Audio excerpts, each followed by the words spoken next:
जय। बोलो सारे संतन समाज की जय। बोलो सच्चे दरबार की जय। सत्यम बोधमयम नरलोममल्लम प्रत्यक्षमेव सर्वेशम रत्नैर्मण्डित शिरसिरुपरमुक्तं श्वेतांबरे शोभितं मुक्तामालविभूषितं च यद्यं सिंहासने संस्थितं भक्तानां वरदं प्रसन्नवदनं श्री सद्गुरुं नौम्यहम् श्री सद्गुरुं नौम्यहम् बंदो चरण सरोज गुरु मुद मंगलागार जय ही सेवत नरोते भवसागर से पार भवसागर से पार। गुरु जी के सिमरण मात्र से नाशत विघ्नानंद ताते सर्वारंभ में ध्यावत ध्यावत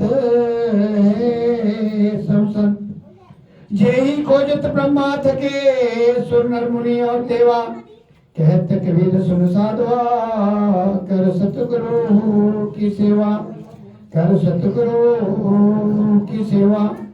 ब्रह्मानंदम परम सुतम केवलम ज्ञान मूर्ति द्वंद्वातीतम गगन सदृशम तत्त्वमस्य लक्ष्यम एकम नित्यम निर्मलमचलम सर्वति साक्षिभूतम भावातीतम त्रिगुणितम सद्गुरुं तां नमामि सद्गुरुं तां नमामि। अखंड मंडलाकारं व्याप्तं येन चराचरं तत्परं दर्शितमेन तस्मै श्री गुरुवे नमः तस्मै श्री गुरुवे नमः। गुरु ब्रह्मा गुरु विष्णु गुरुर्देवो महेश्वरा गुरुर् साक्षात् परब्रह्म तस्मै श्री गुरुवे नमः तस्मै श्री गुरुवे नमः। तुमेव माता च पिता तुमेव बन्धु च सखा तुमेव विद्या तुमेव सर्वं मम देव देव। बोलिए जयकारा शिवराज की जय। जगत बंदनिया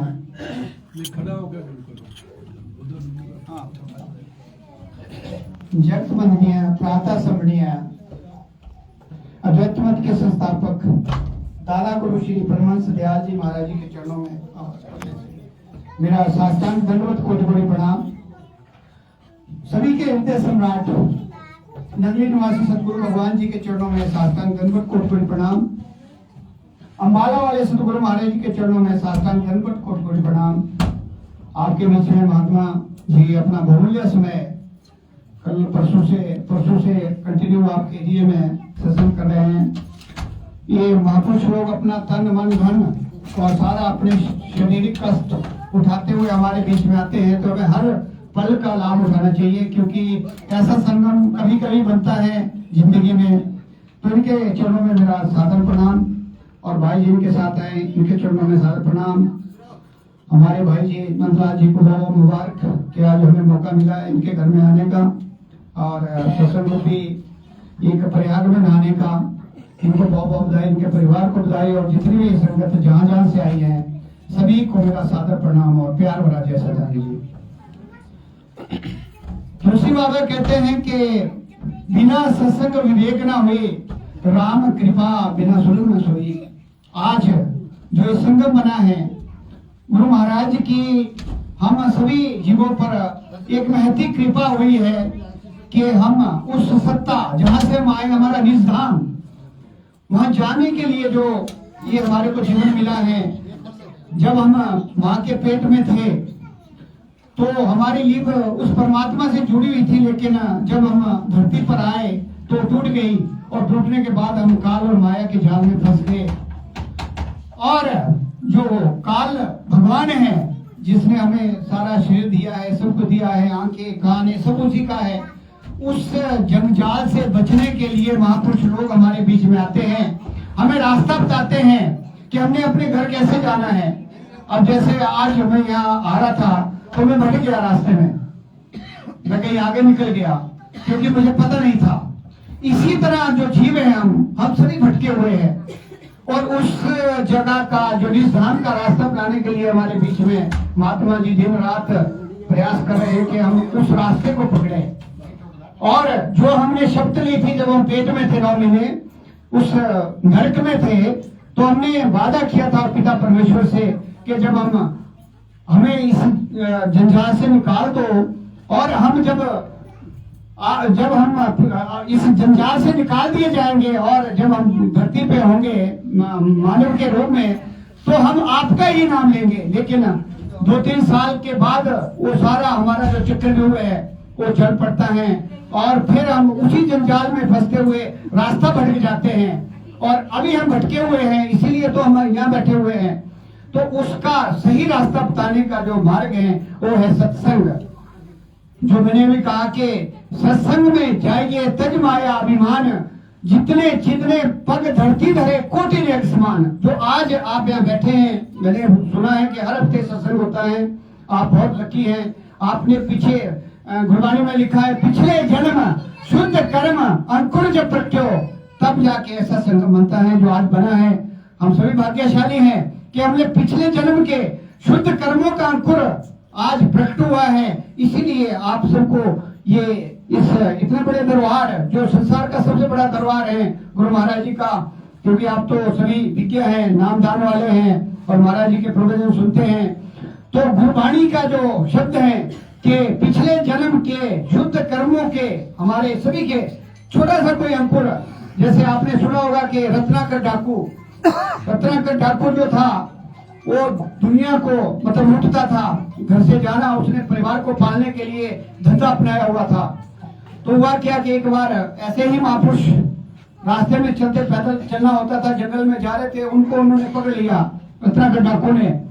और पकड़ा तो कहते वो तो ऐसा था कि मार देता था। उनको पकड़ने के बाद जो भी जीव आता था, उससे जो भी मिलता था उसको लेके उनको मार देता था उसका सीधा। तो जो संत चले गए तो उनके पास तो कुछ होता नहीं, कपड़े होते हैं पाए हुए, वो भी सिंपल होते हैं। उन्होंने कहा कि हमारे पास कुछ नहीं है।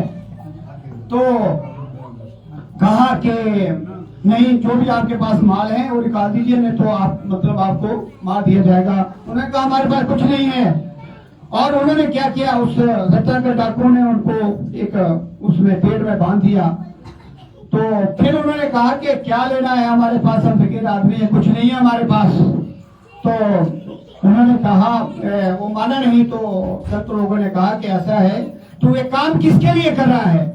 अब हम जो भी काम करते हैं संसार में, नौकरी करते हैं, धंधा करते हैं, धूल बेचते हैं, घास काटते हैं, जो भी हम करते हैं, अगर आप उसको निश्चित से नहीं करोगे तो आपके कर्म बनते जाएंगे और फिर 84 लाख का चक्रव्यूह चलता रहेगा। साइकिलिंग जैसे साइकिल चलती है, वही हमारा ये जो चला हुआ है। 84 लाख मीन्स अच्छा, महात्मा जी ने दिन में कैटेगरी बताई कि हमारे मतलब 9 लाख जीव, कीट पतंगे, और उसके बाद ये अपने जल में, थल में, नभचर में चलने वाले जीव हैं, उनकी कितनी 84 लाख योनियां हैं। और मैंने खोज की कि 3.5 करोड़ वर्ष तक सांप की योनि जो माया में फंसा रहता है और जिसका अंत मता सोगता नहीं बनता, उनका ध्यान जैसे मकान में या पैसे में या बैंक बैलेंस में रहता है, वो सीधा उस जुड़े में जाता है। क्या सांप बनता है, कुबेर का खजाना, उसको ढकने के लिए वो रहता है। 3.5 करोड़ वर्ष सांप की योनि में रहना पड़ता है जीव को, उसी में से, उन्हीं योनियों में से। और आप देख लो कि गधा, घोड़ा, बिल्ली, कुत्ता बन गए तो आप देख रहे हो कि डेली क्या होता है, कहाँ कहाँ कितने गंद में रहना पड़ता है। पशुओं को ही देख लो, उसी में पेशाब करना, वहीं उन्होंने गोबर करना, उसी में सोना। हम लोगों को ये जो जीवन मिला है, इसको कहा गया है बहुमूल्य जीवन, दुर्लभ जीवन हमें मिला है। 12 करोड़ 40 लाख वर्ष के बाद हमें मिली है सांसें गिन के। जब हम माँ के पेट में थे तभी हमारा सुख सब कुछ हो जाता है, प्रारब्ध भी लिखा जाता है, कहाँ जन्म होना है वो भी लिखा जाता है, और कितने टाइम हमने रहना है वो भी लिखा जाता है, और हमारे साथ होना क्या है वो भी उसी समय लिखा जाता है आने से पहले। जिस जहाँ जहाँ हम जन्म लेते हैं वो हमारा प्रारब्ध संचित कर्मों में से बनता है। तो कहते हैं, कबीर जी कहते हैं, कहता हूँ कहीं जाता हूँ कहाँ बजाऊं ढोल, सांसें खाली जाते हैं 3 लोग का मोल। अब आप देखते होंगे जो नाम का अभ्यास करते हैं सवेरे उठकर, सांस ऊपर को जाती हैं आपने कभी सुना होगा कि 3.5 करोड़ रोम है हमारे सभी जीवों के शरीर में। 3.5 करोड़ रोम, छोटे छोटे बाल होते हैं, उसको क्या कहते हैं? रोम। और गुरबाणी में मैं अपनी तरफ से नहीं कह रहा हूँ, 3.5 करोड़। सांस ऊपर को जावे 3.5 करोड़, सांस नीचे को आवे 3.5 करोड़।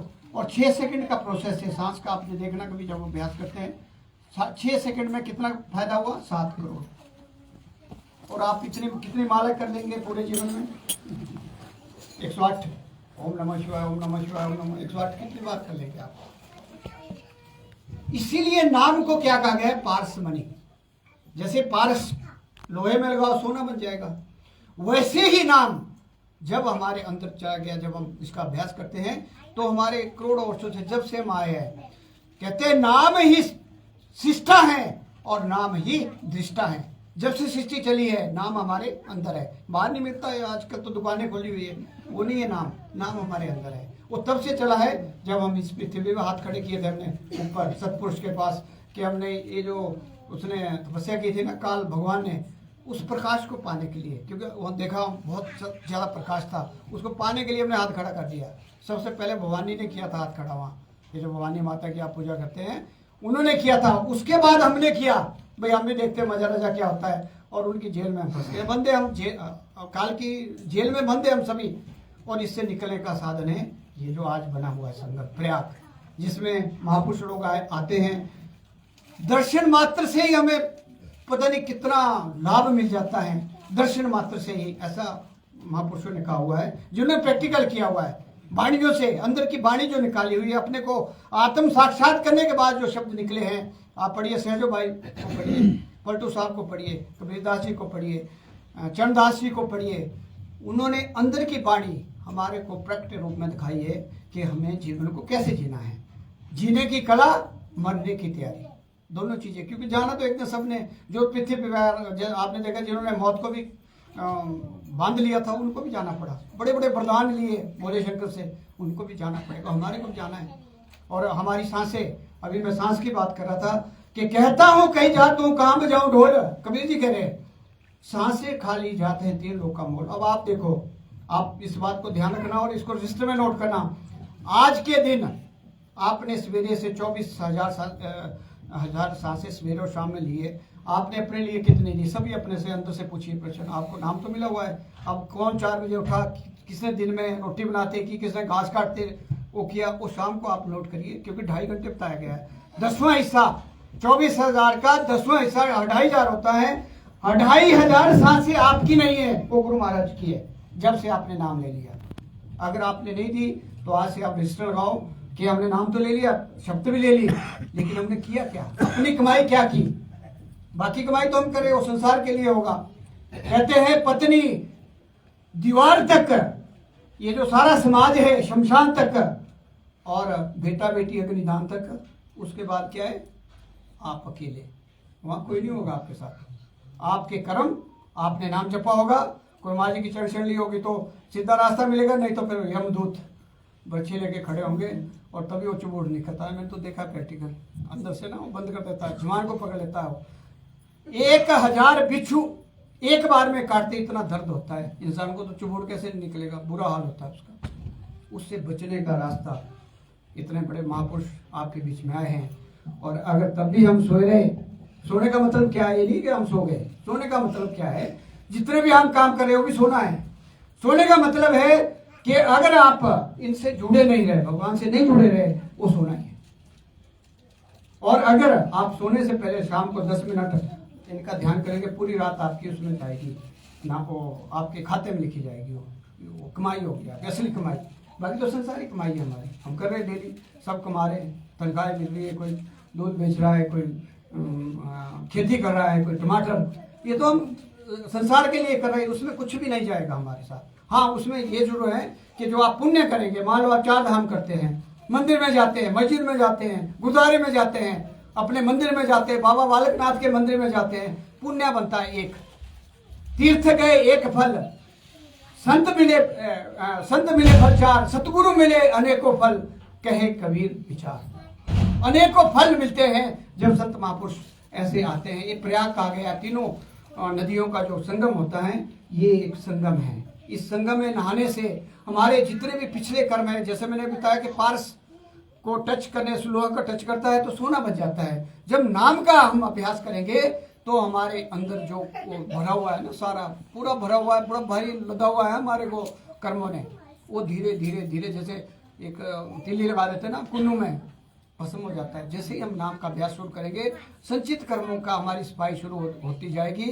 और जो हमारे अंदर कालक है, जो हमारी आत्मा काली है, उसको स्वच्छ करना है।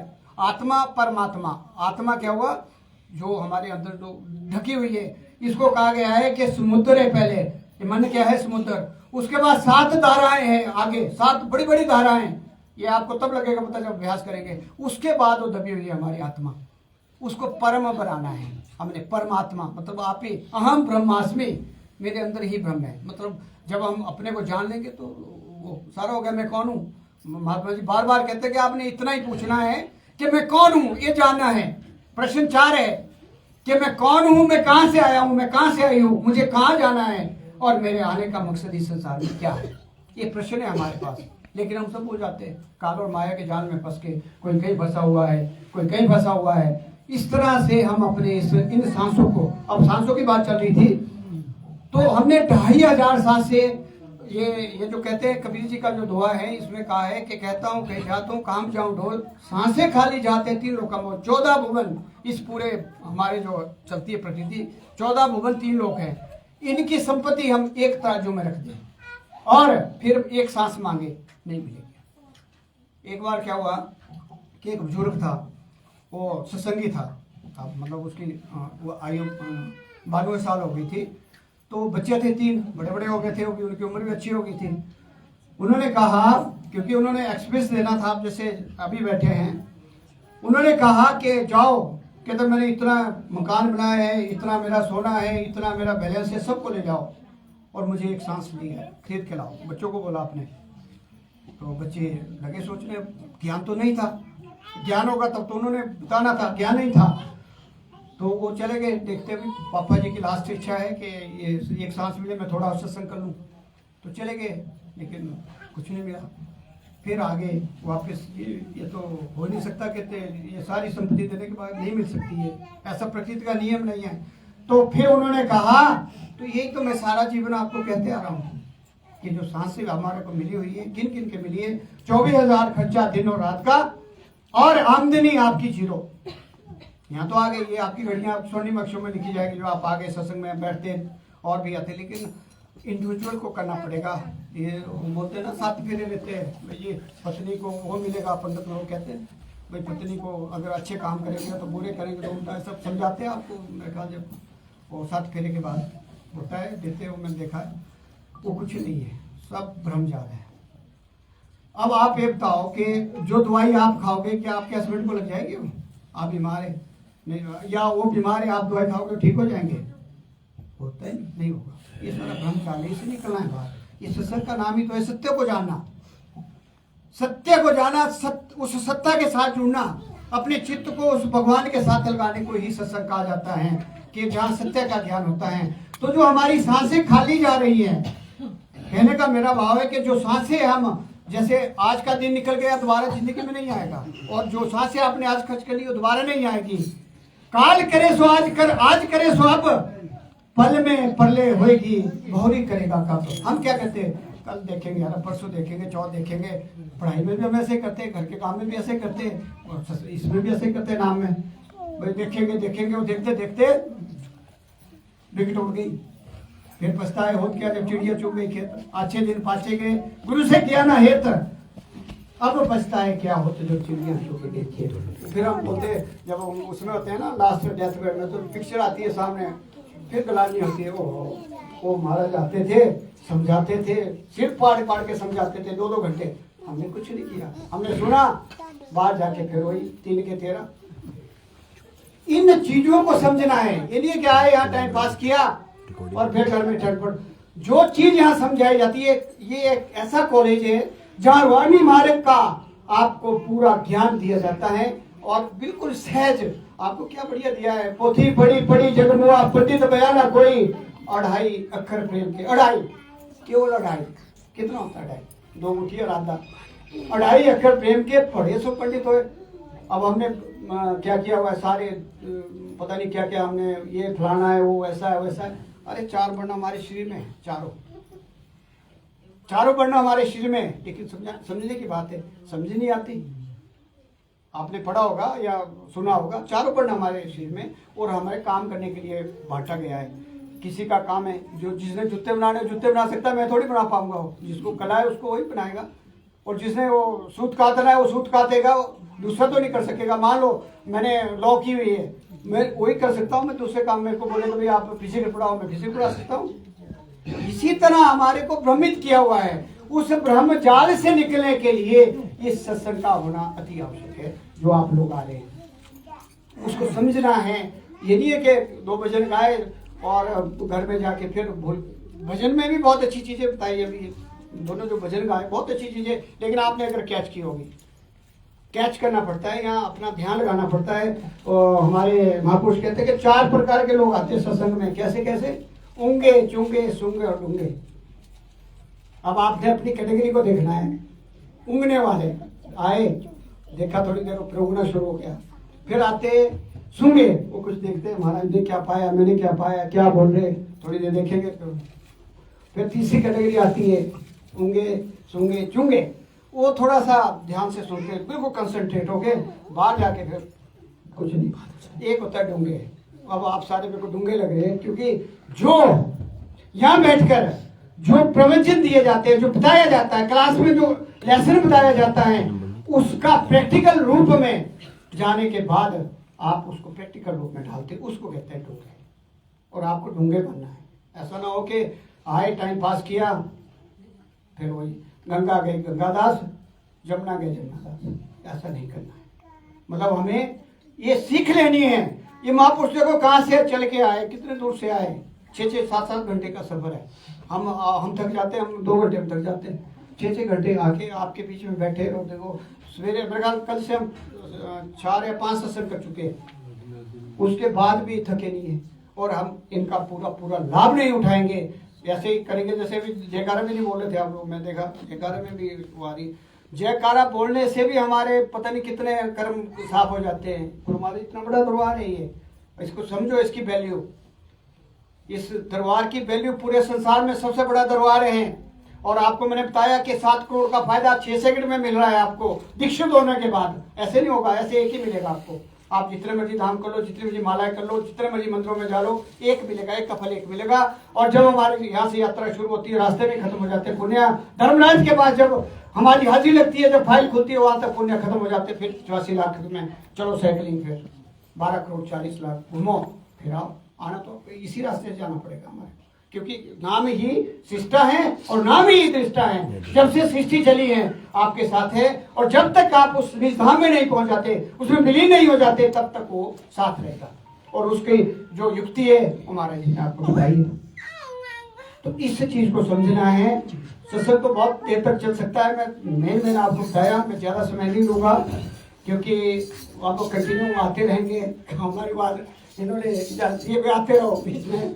तो हमने इस चीज को समझा है। मेरा इतना मकसद होता है कि हमारे आने का जो है थोड़ा लाभ आपको मिले। हम आए, आपको थोड़ा लाभ मिले और आप उसमें अमल करें। जो कॉलेज से काम दिया जाता है, जो बच्चा काम नहीं करता वो फेल हो जाता है, और जो सीरियसली करता है वो IAS बनता है।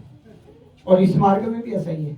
जो आपको युक्ति बताई जाती है, जो नाम का अभ्यास करने का तरीका बताया जाता है, उसको करना है और बैठना है। 10 आपका 24,700 में से 10% जाना चाहिए। उसी तरह इनकम में से 10% हमारा परमार्थ में लगना चाहिए। अगर हमारा तीनों का बैलेंस होगा, स्वार्थ, पुरुषार्थ और परमार्थ तीनों साथ चलेंगे, आपका जीवन यहाँ भी खुशहाल होगा, आगे भी खुशहाल होगा। इन चीजों को आपने ध्यान रखना है कि तीनों, स्वार्थ मतलब नौकरी करते हैं, पुरुषार्थ उसमें से 10% हम अच्छे काम में लगाते हैं, और परमार्थ है जो भी आप कर रहे हैं। और जो सत्संग में आता है उसका मतलब जो है अंदर की सफाई शुरू हो जाती है और उसको रास्ता मिलना शुरू हो जाता है। ये महापुरुषों ने प्रैक्टिकल किया है। और दूसरी बात, जो नाम तक पहुंच गया है, गुरु महाराज ने कहा है, चाहे आप थोड़ा भी नाम एक बार उस कॉलेज में ले गया तो अगला जन्म आपका मनुष्य का होगा, 84 में नहीं जाना पड़ेगा। ये भी ध्यान रखिए। और आप थोड़ा काम करेंगे तो बोलते हैं गुरबाणी में कहा है कि पहले जीवन भक्ति, दूसरे में सेवा, तीसरे में नाम और चौथे में निष्ठा। ये गुरु नानक देव जी ने कहा है। अगर आपने क्लास में एडमिशन ले ली और चलते गए, आपका कल्याण है। तो मैं ज्यादा समय ना लेता हुआ गुरु महाराज जी का मैं बहुत धन्यवाद करते हुए कि थोड़ा समय हमें दिया, आप सभी का धन्यवाद करते हुए कि आप जो चीजें बताई उनमें अमल करेंगे और अपने इस बहुमूल्य जीवन को आप आगे ले जाएंगे। बोलिए जयकारा, बोल मेरे श्री गुरु महाराज की जय, बोलो श्री परमहंस दयाल जी महाराज की जय, बोलो नंदी निवासी सतगुरु भगवान की जय, बोलो माला वाले सतगुरु महाराज की जय, बोलो सारे संतन समाज की जय, बोलो आज के आनंद की जय, बोलो सारी संगत की जय। सर्वे भवन्तु सुखिनः, सर्वे सन्तु निरामयाः, सर्वे भद्राणि पश्यन्तु मां कश्चित् दुःखभाग् भवेत्। ओम शांति, ओम शांति, ओम शांति। धन्यवाद।